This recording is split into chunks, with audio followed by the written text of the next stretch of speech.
Hey y'all, welcome back to Gems Podcast. I am the founder and host, Miss Genesis Amaris Kemp, and with me today is Wesley Walker and Nick Zer Zervas. Zernis. Zervas. Zervas. Yep. Zervas. Yep. Okay. It's okay. Sorry, y'all. So let me tell you a little bit about these guys. They're in the Atlanta area. And Wesley has done work in the camera department, the locations department, and the production office. He has directed and co-directed numerous short sketches and music videos, including directing music videos for Emmanuel Hudson for LOL Network. His purpose is to bring a new perspective on cinema to his work and also keep it original with his style. His influences are that of cinema from the 70s and 80s with an inspiration from the early 90s. Filmmakers like Kevin Smith and Richard Linklater. He also runs a podcast with Nick Zervas called the Dumb, Cool, Weird Podcast. And let me tell you a little bit about Nick, because Nick is the one that makes things look all fancy and pretty. And he helps his partner out. So, like, what better way to have a duo and just really be friends, right? Mm-hmm. I wish I had someone helping me out, but these guys are going to help me out today. So he likes going to the gym, spending time with friends and family, and podcasting. He's also married, y'all. He's been with the same person for 11 years, y'all. And some people just looking at Nick, some people may say, man, he's young, and that's a long time to be with somebody. But maybe he'll give us some secret sauce on how it's working for him. So without further ado, please welcome the duo, Nick and Wesley, to Gems Podcast. Hey, thanks for having us. Thank you for having us. Okay, so I wanted to play a game, but it's going to be kind of hard doing it with both of y'all because it may take up a lot of time. So let's just do an icebreaker. And y'all could share an interesting and fun fact about yourself, or you could share something crazy that you've done in your life. Sure. Fun fact about me, I'm actually autistic. Okay. Mm-hmm. Thank you for sharing that, Wesley. Yeah. And then Nick, do you want to share something crazy or fun and interesting? I got really nothing. I mean, all I could say is that the most interesting stuff I've ever done is being in the United States Marine Corps. That was fun. Interesting. That was fun. A lot of good times, a lot of good stories. Just good people to be around. So why the Marines over Navy, Air Force, not color guard, Coast Guard? Well, as the good old Alex Jones said on Joe Rogan's podcast, I'm kind of retarded, so it just seemed like a good fit. I think that's a cop-out because I don't think anyone's retarded, but no. we're all special in our own way. But thank you for sharing that fact. And I know y'all normally have these little slogans that y'all say. I think when my sister was a CB in the Navy, she said hoorah or something like that. I don't want to get it right or wrong because she may actually hear this and say, you totally fucked it up. But it's okay. My mom used to say, well, that's the Army for you. I was like, I've been in the Marine Corps for like 4 years now, and you can't even get my branch right. I love it. Wow. I love it. And it would be funny because like I could hear my dad in the background because she'd put me on speaker and he'd be laughing like every time that she'd mess up because he knew I was going to say that. Well, one other thing to add, I think the most interesting thing about our podcast is I'm more on the liberal side, he's more on the conservative side, but I'd say we're both like centrists, but like I lean more to the left, he leans more to the right. I think it's why our podcast works so interesting because he offers a different perspective than I would offer. And that's another really interesting thing about us, I guess, like as a whole, I guess, together.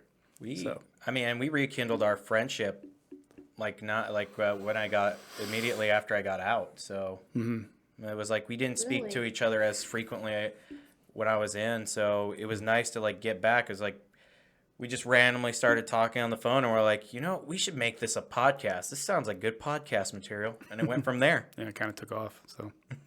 Wow. So did y'all like each other like before y'all separated and you went to the Marines? And Wesley, I don't know what you were doing during that time. Working in the film industry. How did y'all even... Okay. Working in the film. So how did y'all meet each other? We actually went to college with each other for a few years, and before I enlisted, and we would just sit with each other and like people watch a lot of the time.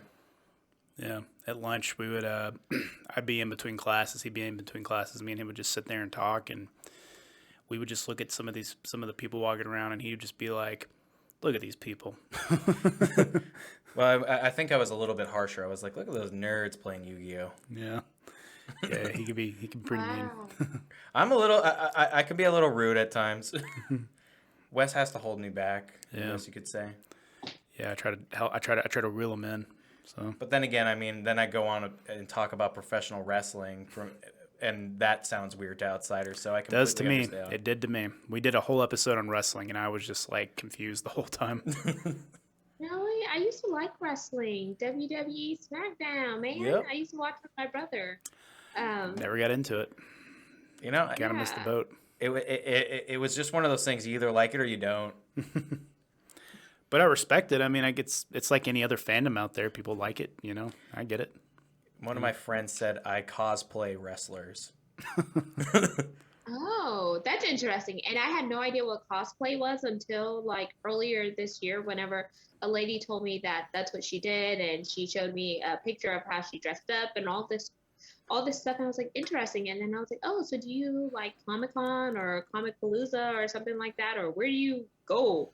And it was interesting learning about that. So I tell people, knowledge is power. There's always something new to learn. And we have two big events here. We have MomoCon and we have Dragon Con. It's like really big here in Georgia. So, I mean, that would be a fun event to go to. Would be Dragon Con. Oh yeah, it's huge. Dragon Con's like the biggest in the United States, really. Really? One of the biggest. Over Comic-Con? They're about the same level, actually. Okay. So. Cool. So if y'all go to Dragon Con, are y'all both going to dress up and go together, united front? Yeah, we would basically dress up in a bunch of our merch and just pass out our business cards and talk to people. Because I don't know, like we haven't really figured out what our angle is going to be, but we'd probably record ourselves maybe with a phone or something, us like doing funny stuff. Like I don't know, we're kind of like those kind of guys that would just show up to like people playing D&D or something, and Nick would just be sitting there kind of just looking at it like this. I'd have the phone on him, and I would probably pull the phone back, showing him just observing them, and then he would look in the camera and be like, "As you can see right here," as you can see right here, we've got a bunch of D&D players. You see, the wizard is now attacking the orc or seducing it. I'm not sure. Yeah, so we probably bring like one of those safari hats, and he'd probably take his merch off and put the safari hat on, and then he'd probably start talking like that. I'm Nigel Strongberry. Yeah. Oh my gosh, you sound like the guy from Jumanji, but then you also sound like the Australian guy that Steve Irwin. Steve Irwin. Yes, thank you. Or Crocodile Dundee. You know what? That could be a thing. I start wrestling, like you dress up like a crocodile, and I start wrestling it. Oh, whoa, this is a mighty one right here. Look at the size of it. This is actually a fun icebreaker. So if you could do those voices, Nick, can you do the voice of y'all will know this. When I say Baskin, what do you say? Baskin Robbins? Baskin Robbins? No. Oh my gosh, y'all don't know Carol Baskin and Joe Carol, that bitch, Carol Baskin. Sometimes I do a Russian one when I was in the woods with my buddy. And I was like, did you see the movie they just made? I have not seen the movie. I've only seen the first season of Tiger King. We binge watched it, my husband and I. Same. Yeah, but they just made the movie, and the guy that produced it is actually a friend of mine. I worked with him on a TV show I worked on here in Atlanta on Netflix, and he was telling me that show making that movie was a nightmare. You know, it seems like it. Yeah. Did he give any insider on if Joe Exotic really behaves that way? I don't think he knows. I mean, they were just making a movie. They literally, somebody handed him a script and was like, "Here, we're gonna make a movie about Tiger King, and it's gonna be, it had what's her name? What's that girl from Saturday Night Live? SNL. What's her name? The blonde girl. She's a lesbian. I don't remember her. I don't know, but I do. My buddy is from Oklahoma, and he told me that he met he actually met Joe Exotic when he was a younger individual, and he said like it was the weirdest thing. You know, this man with a mullet and bedazzled clothing just handing out like flyers to vote for him for governor, and he's just as wild because he's just like everybody knows him as that guy, that gay guy with the tigers. Jesus, dude. And the meth, of course. Wow. Oh, and speaking of the GAY word, apparently there's certain censorship where you're not supposed to say quote unquote gay. So I don't know if you say homosexual or if you say something else, but I guess for sensitivity reasons, I don't know what they like to be addressed as. I have friends that are part of the LGBTQIA+. That would be us community. actually as well. I'm bisexual and he's bisexual. Yeah. Oh, okay. So what do y'all like to be addressed as, and how do you feel about the new bill, Don't Say Gay? I'm completely okay with it. Like, yeah, he's okay with it. I'm still on the fence about it. I'm still trying to do more research about it before I make it my final decision. From the research that I've done on it, it just they don't want teachers to be discussing gender and sexual education with kids from kindergarten to 4th grade, which doesn't seem like a bad thing to me because, I mean, I don't think that's really the school's responsibility at that time. They're not really mature enough to understand that kind of stuff. I don't think there's any, it's not really targeting saying like anything negative towards people who are part of that community. It's just not, it's trying to protect children from I think exposed for more of the brainwashing from side of from things. from the deep dive he's done on it, it's basically saying that they don't they don't want to like they don't want gender identity stuff. They don't want to talk about, they don't want to have like sexual education for like kids, and that's basically what the bill is supposed to be set up for. But he and it's also a lot to do with the gender identification stuff because a lot of that for someone who is that young, they can't interpret it properly. So it's gonna be more of like a tool of indoctrination than it is going to be like beneficial, because if you're telling kids that they could be any gender that they want, at that age you're not really smart enough to make those kinds of decisions or figure them out. It's like I just don't see it as beneficial in school anyway. So but And that's a good point. And I'm going to say one thing before we segue out of this and jump into filmmaking. Okay. I've seen different stories where some younger kids, they've talked about, knowing that they were homosexual or knowing that they like the same gender at 4 years old or whatnot. And I'm like, how can you possibly know that at 4 years old? So it's actually interesting to me. And that's kind of why I think it's very strange, because at a young age, I didn't remember even thinking about what I liked in terms of... sex wasn't even on my mind when I was a kid at all. I was thinking about baseball. As far as I know. I mean, they say like in a Freudian sense, like sexual feelings are there as a kid, but it doesn't manifest like it does when, for a guy when our balls drop, or, for a woman when you start getting those, sexual feelings, So...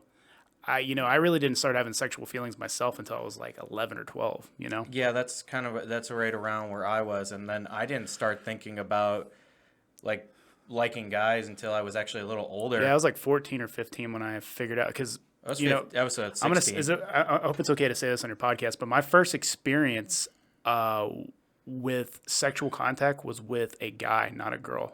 I'm not even joking. That was my first experience, and I was about 15 years old. Really? Yeah. So it was my buddy's next door neighbor, and he came over to the house, and that was the first time I'd ever done anything sexual with anybody, and it was a guy. It wasn't a woman. So. Do you feel like he pursued you, or it was just something that you gravitated to? And then we'll really segue out of this. Yeah. Basically he just asked me, asked me if I liked guys, and I said, I've never really thought about it. And he's like, I'm going to try something. And he started like touching me and stuff. And at first, like, I was deciding whether or not I wanted to do this. And then I told him it was okay. And I just kind of went with it, So. Interesting. Mm-hmm. Yeah. But then you claim to be bisexual, Wesley, and then Nick, or do you claim the same thing? Yeah. I mean, I like what I like. It's just, it's like one of the frustrating things is like we found out that there's this new term called straight passing, and because I'm married to a woman, I'm considered like straight passing now, is what apparently the new terms are. But it's like, it's just it's one of those things. If I just happened not to meet my wife and maybe met a guy or something, who knows who's gonna, like, like where we would have seen where that relationship would have gone. Yeah, and most of the women I've ever dated in my life have all been bisexual too, and it didn't happen that way because like I made it happen that way. It just kind of happened that way, So. Okay, interesting. It's actually interesting to get to know somebody different, because I wouldn't have guessed, but then it goes to show that you don't make assumptions about a person, because you don't know who they are until you really engage in a conversation. And I would totally say this was a candid conversation, because I had no idea our icebreaker was going to turn into sexual orientation. Well, and I will say, before we segue out, that we are in Atlanta, and Atlanta has the biggest gay community in the United States, only second to San Francisco. Just saying. Yeah. Interesting. So there you go. I had no idea. I'm in Texas, and it's very conservative here. Yeah, we're like 50-50 here in Georgia. I would say I feel like Georgia's the buckle of the Bible Belt, but at the same time, it's just one of those. We're a swing state a lot of times, like mainly because of Atlanta and because of Athens and because of Savannah. Yeah. So. And I mean, I just don't feel like this is like one of those things that really. But you know matters. What? You guys have Austin, Texas, which is weird as shit. So. Yeah. It's like the. Yeah, and I like Austin. Yeah, well, I don't mean weird as shit in a bad way. I mean it in the best possible way. So. Yeah, I get where you're coming from. The slogan for Austin is "Keep Austin Weird." That's the slogan. Makes sense. So yeah, let's segue into filmmaking, which is something that I love. Obviously, you love it, Wesley. Well, Wes, because you've been in it, and then Nick. I don't know. Are you teeter-totter, or are you as gung-ho as Wes is? Wes puts me in some of his movies and stuff, and he films me from time to time. So I'm all for it. If I get some free publicity and it helps our brand, I'm all for it. Yeah, because right now I'm finishing up a documentary / mockumentary I've been working on for about 3 years. I'm getting pretty much to the finish line with filming, and I'm going to start editing it pretty soon. But we filmed a fake character for him. He played a fictional truck driver that was just being an asshole. I was like really disgruntled about baby boomers. Yeah, he's like, well, first of all, baby boomers think they're the best dancers. Think they're the best. They took all of our stuff. Then they blame us for being lazy. So yeah, it was definitely just fun, because the movie it's called OK Boomer. I trademarked the name. So basically, in this movie, it's gonna have a lot of facts in it, but then it's also gonna have like mockumentary elements to it. So it's gonna be fun. So. Okay, so what exactly do you mean by a mockumentary? Because you hear documentary, but you never hear mockumentary. So a mockumentary is. Have you ever seen a mockumentary before?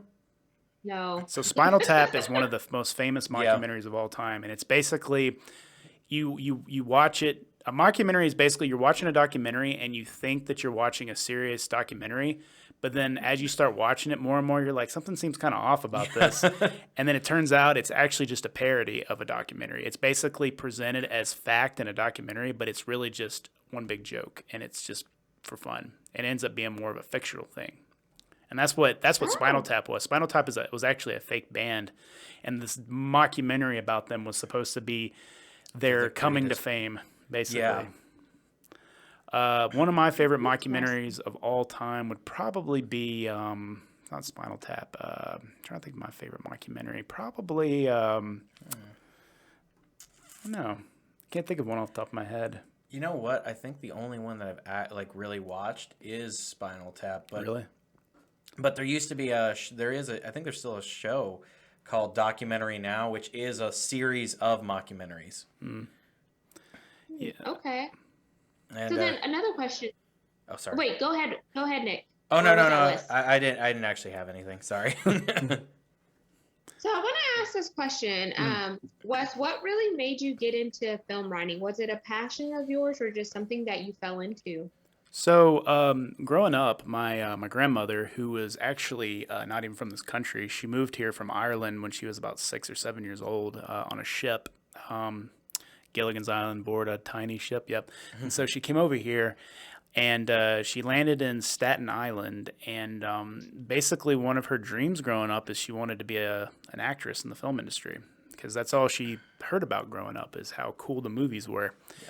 And so she started working in Broadway when she got older, and she was about this close, so close to getting picked up by an agency. But then she met my grandfather, who just got back from World War II, and they ended up getting together, and she kind of gave up on that dream, which kind of makes me sad that she did that. But, you know, I probably wouldn't be here if she would have done that. So, but anyway, growing up as a young kid in the 90s, my grandmother used to take me to see a lot of movies, and it wasn't just new movies. She would take me to see old movies.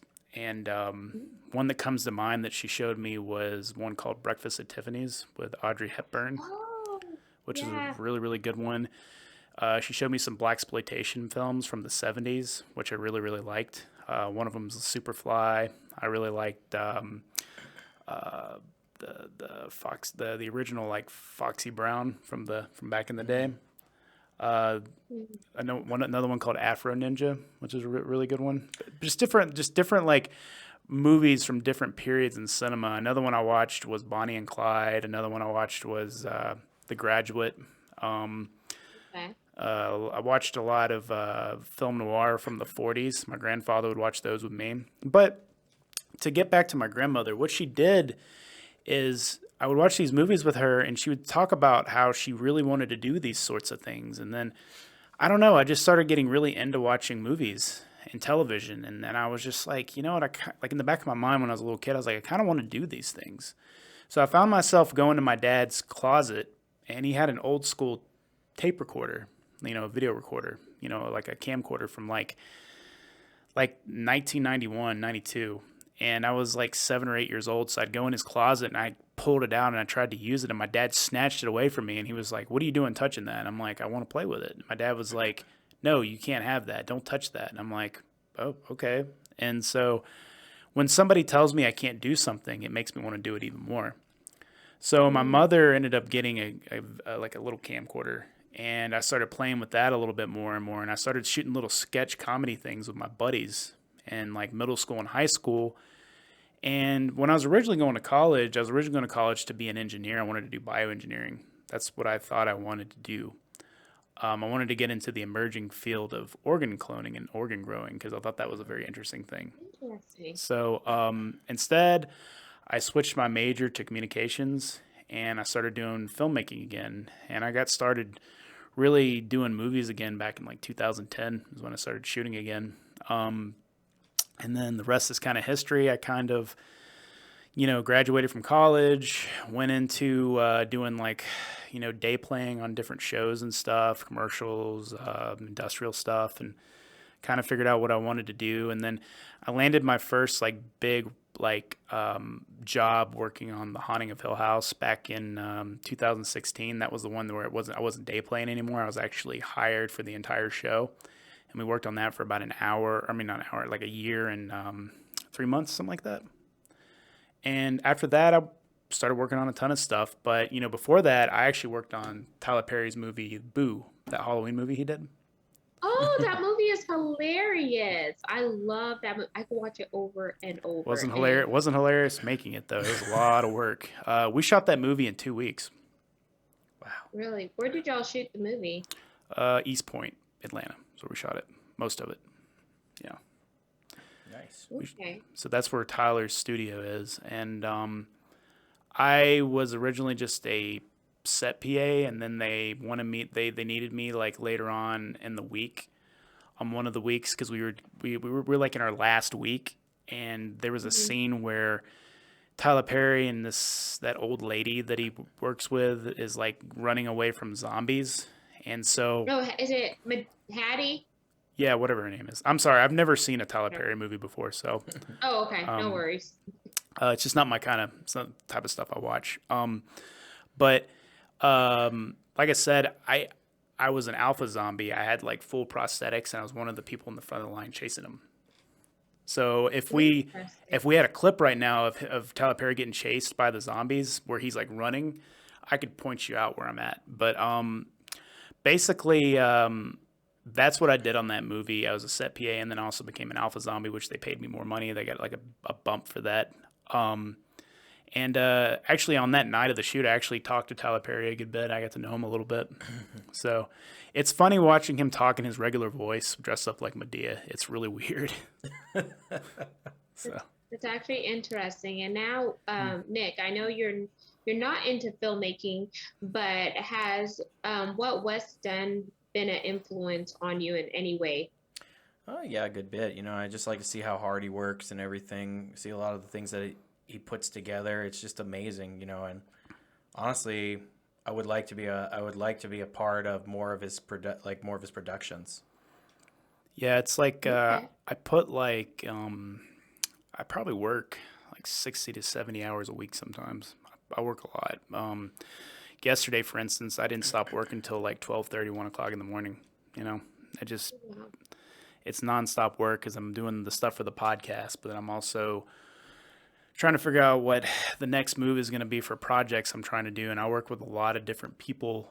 And one thing that I do that, a lot of people don't know is me and my other friend, we do a lot of campy movies together, like cult cinema style films. And we just recently struck a distribution deal with this company called Trauma Entertainment up in New York, and they wanted like our whole library of films that we've worked on for a non-exclusive deal, 50%, and it was a pretty good deal we just struck with them. So, I mean, we're growing. It just takes a lot of work. I mean, I have like a 5-year plan to, by the time I'm in my late 30s, I want to be at a point where I'm like comfortable financially. So it's just a lot of work. And we kind of started this podcast from scratch, and like filming the podcast was easy because I have all this equipment. I have like close to $10,000 worth of gear that just I have here. So Oh, wow. Well, congratulations on the deals that you and your friend just struck. And what's the name of that type of film? Is it cult or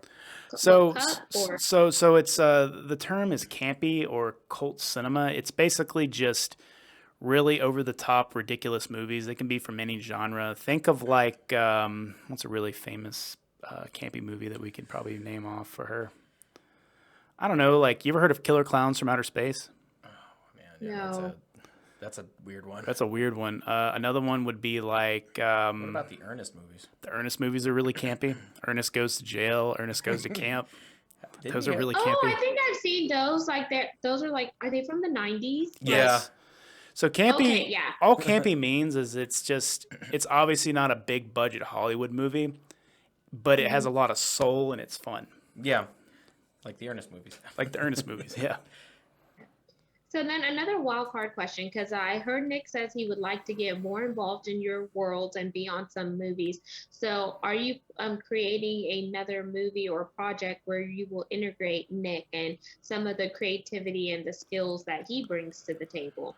Yeah, so there's a couple projects I have some ideas for, and I want to stick them in there. Like, there's this one, I'm making a fake movie. Like, so I want to start doing fake movie trailers and make them look like movie trailers from a certain time period. Like, I wrote one called Tubular, and it's going to be a fake movie set in like 1987. And there's going to be a scene where there's a goon squad, because every 80s movie always has the goon squad. The bad guys. The bad guys. And I want him to be the leader of the goon squad. Like he's just gonna be standing there looking around. He's gonna be like, Look at all those nerds. yeah, like that. Yeah, I want him to play that guy and I want to put him in like a leather jacket because they always They always had a leather jacket, and they never did the thing that they looked like they did. Yeah. So Interesting. So you're up for the challenge, Nick, huh? Yeah, I mean, I honestly, I'm just kind of up to doing anything. The goal is don't be poor in 5 years. Okay. So behind the podcast, Nick, what walk us through your world. What are you doing when you're not podcasting with Wes? So usually whenever I'm not podcasting, I've got a pretty busy schedule from sorting out my resume, getting my working on my schoolwork and everything, because after I got out of the military, I went right back to school and pursued my history degree. Now, it might have not been the best option to go and do that. Maybe I should have picked something else, but Ever since I've been out, I usually wake up early in the morning, work out, and then head to school just to start working on stuff. And then throughout the day, we'll talk to each other about like what our next move is going to be for our podcast. Yeah, and the next move right now is because we're doing everything right. We post once a day. We release multiple types of content every week. We now just set up this thing called Buffer, which is basically like a social media manager that we can schedule stuff out in advance and it posts for us automatically. So the next thing is we're trying to do more marketing to get more fans, and we're trying to find more famous guests to have on our podcast to kind of give us more bumps in viewership. So that's kind of the game plan. Yeah, I mean. So Oh, sorry. Oh, go ahead, Nick. No, I was going to say it's just a lot of trying to reach out to people at this point. Okay. Why don't we leverage, I guess this is me putting on my coaching hat. Why don't we leverage the network that Wes is already inundated in? And since you do movies and different stuff, think about some of the people that you've worked with and ask them, hey, would you be interested in coming on the podcast, or referring someone in your network to, kind of cross-pollinate. Have you thought about it from that angle? I have. I've been in contact with McKenna Grace. You ever heard of her? No. What is she in? So you know they just released a new Ghostbusters movie. Ooh. Yes. I haven't seen it yet. You know the little girl from the trailer with the glasses? Little white girl? It's not ringing a bell, but if I pull it up on Google, then I'll be like, oh, yeah. Yeah, so she's pretty, like, she's building quite a following. She actually just released a new single for a song she's doing, and it actually went pretty viral recently. And MTV actually blasted it over in Times Square for her too, so I guess that helps a good bit. I wish I had that kind of budget. But yeah, I'm gonna try to get her in the podcast. I also know Robert Kurtzman, the guy that did this, directed Wishmaster. I got the poster over there on the wall, but you can't see it. He also did the makeup effects on.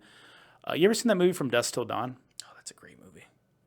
I saw it, but a long time ago, not enough to remember it. So Robert Kurtzman wrote the screenplay for that movie.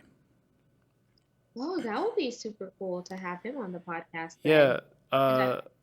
The thing is, like, he lives in Atlanta. The thing is, he's very busy, so it'd be kind of tough. But I could see it because I know his wife Marcy. I got to talk to Marcy to see if he's available. But it would be nice to have him on to talk to him. I mean, and then I also know the director from The Haunting of Hill House because I got to know him pretty well, Mike Flanagan. I know his wife pretty well. She's becoming a pretty famous actress herself, and I know Emmanuel Hudson. And Philip Hudson, I work with them. I direct their stuff a lot, and I'm sure you know him. He's from, I don't know if you watch Nick Cannon's show, Wildin' Out. Yeah, I've seen some of the shows a while back. Like, I haven't watched any of his new stuff recently. Well, they film Wildin' Out down here in Atlanta, so that makes so much sense. Atlanta's just got everything now. Yeah, honestly. Yeah, I just keep hearing Atlanta. And then my buddy Andrew, his friend that he shoots with, he'd probably be a good guest. His name's he used to go by Morris Sky, but I think he goes by a different name. I think his name is called Jamal the Creative, but he's pretty famous too. He's got like 300,000 followers on YouTube. So yeah, I would definitely encourage you to start reaching out to some of those people, and just, even though you work with them, just bring them into your podcasting world as well, because I think it would add value, and a lot of people may have questions for these individuals, especially if they're big fans of their work that they're doing. Absolutely. Yeah, the thing is like, I've been trying to navigate like how to become viral on, YouTube. We're also on Rumble too, because that's like another network we're trying to tap into. And then we're also, we're on every podcast network possible because we use Buzzsprout, and we pay the premium subscription so that the Buzzsprout kind of plugs us in there. We're approaching like 500 downloads on Buzzsprout for our podcast, which is pretty good. I mean, I'm sure you have like a pretty big audience. What is your usual audience like per episode? So I don't really track metrics that way. The only thing I use to track my metrics is listennotes.com. I'm more so focused on having people and getting content out there versus being driven by the metrics. Okay. And the reason why I say that is because I was driven by metrics for so long being in corporate America and Okay. oil and gas primarily. It's like everything was metric driven, and I was like, that's not who I am. I like to be fun, and I don't want to be doing things to complement the metrics and beat the algorithm, because then it's putting me back into that corporate mindset. So Gotcha. but I definitely need to understand that, because when you're pitching for sponsors, they ask you, what's your download? How many listeners do you have? All of this other stuff. And I was like, man, if I had a person that actually liked to do that stuff, I would let them do it and me focus on the content creation. Yeah, I mean, we have goals. Like, for instance, by the end of the year, we'd like to have at least 100 regular listeners per episode by the end of the year, Yeah. and then the next couple years reach 1,000 listeners. Because we're not trying to be like a Joe Rogan podcast. I mean, even though our content's kind of similar to Joe's a little bit, we're trying to be more like our own thing, but also like we'd be okay if we had 10,000 regular listeners every episode. Like, I think that's a good number. We're not trying to be like Joe, who has like millions, of regular listeners. It would be nice to have that level of success, but yeah, We're okay with like if it was like 10,000 plus regular listeners. So Yeah, and as we begin, because I know y'all have a back end too, so I want to be respectful of everyone's time. As we begin to wind down, I'm going to start with you first, Nick, because I talk to Wesley a lot. I want to know, what is your call to action for this segment? Once the listeners and viewers hear it, what do you want them to do? I would like them to like and subscribe, support our merch page. Okay, so easy peasy, like and subscribe and grab some merch. And then Wesley, same question. what I would encourage people to do is to go to our website, www.dumbcoolweird.com. Just check us out and see what we got going on. And if they end up liking our content, I would like for them to please share this, share us with other people. Yeah. Not just because we want you as followers. I think we have a lot to offer people in terms of like cool stuff, because at the end of the day, what's really cool about our podcast is it's a variety show where we talk about life things that everybody deals with on a regular basis, and I think that's what makes our show kind of cool. And we're honestly just willing to have even our haters to pop up for short segments if they want to as well. Yeah, that's the thing. We want, part of our motto is if you talk to us in a certain way and you want to make your voice known, why don't you come on to the podcast and talk about it? Yeah. So. Oh, interesting, having that diverse thought. And then now, Nick and Wes, how can the listeners tap into you via your website? Plug that again, and then your social media handles. Sure. It's www.dumbcoolweird.com. The best way to look at all of our social media at the same time, plus where to support us, where to see the audio podcast, is we have a Linktree account.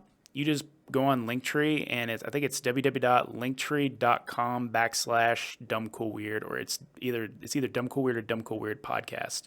And so if they go there, they can find our Facebook, our Twitter, Instagram.